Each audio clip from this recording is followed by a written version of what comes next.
Okay, so I am here with Chrissy today, and Chrissy is going to be answering the backlash that she has been getting over Charles being so young and becoming homeless. But there are circumstances to why that has happened, and why did that happen, Chrissy?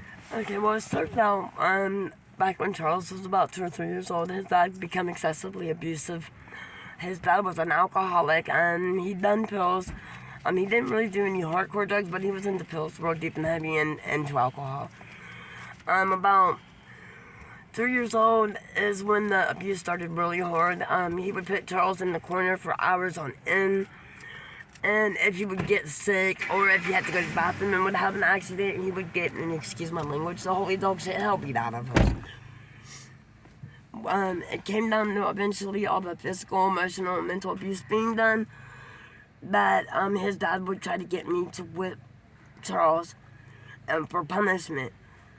I've hit Charles maybe twice in the 18 years he's been alive, and what I would do was take him in the bathroom, and I'd wind up hitting myself and telling Charles to cry so his dad thought I was hitting on him. What's the longest you think he stood in the corner at once, his dad? At once, 7 hours. 3 years old? Yep. And then you guys finally got up and left?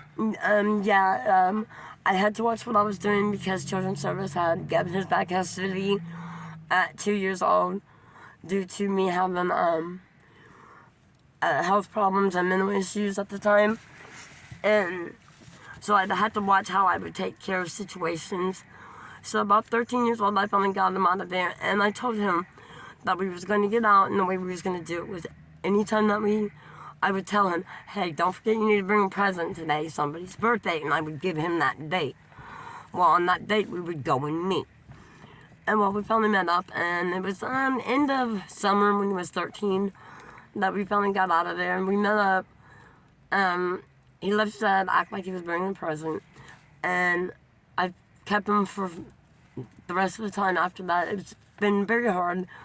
I would have to run with him. I'd have to hide him. And we've just stuck together. No matter what, we've always going to have our ups and downs, but 18 years, I've only whipped him out twice. But he would make you guys stand outside in the cold and all that stuff too, right? Oh, yeah, multiple times. And he would... several hundred times he has kicked me out of the house and told Charles I wouldn't be around, that I didn't love him, I'd hated him, that I didn't care. Although I was there pretty much the whole entire time living off and on with his dad. And he would kick me out and act like I was something totally different that I wasn't. Because I've talked to Charles, and Charles loved his dad, but he did tell me his dad used to be extremely abusive. And that's the reason why, which led up to this point in your guys' life now. Yeah, it is. We all loved his dad, but his dad had an overcompulsive anger issue, and it runs in that side of the family. We come to find out at a later term after his dad had passed away that his dad was abused as a child. So he just took it out on Charles. And the way we see it is he wanted to be a parent, but he didn't know how to.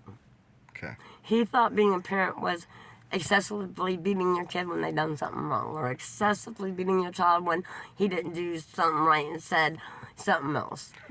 So when you guys went to the street, it just become... I've been wanting to get off of the streets for a while, but I think it's become part of Charles. I get it. And I'm trying to get him out of it as best as I can. And we got our fingers crossed within the next 2 weeks we'll actually have an apartment. I go in Friday to put in the application for an apartment. Okay, and plus, as you can see, I'm in a Kroger's parking lot, and Chrissy, she got some bags, so that $30 that was donated was spent on food, and I'm going to wrap this up, and thank you, Chrissy, for answering these questions. So you're welcome, and I just want to thank everybody out there for the donations and everything that's going on. Thank you for the comments, good and bad. I mean, we need bad comments to be able to get good comments, so thank you all. Have a good day. You too. Until next time. Bye-bye.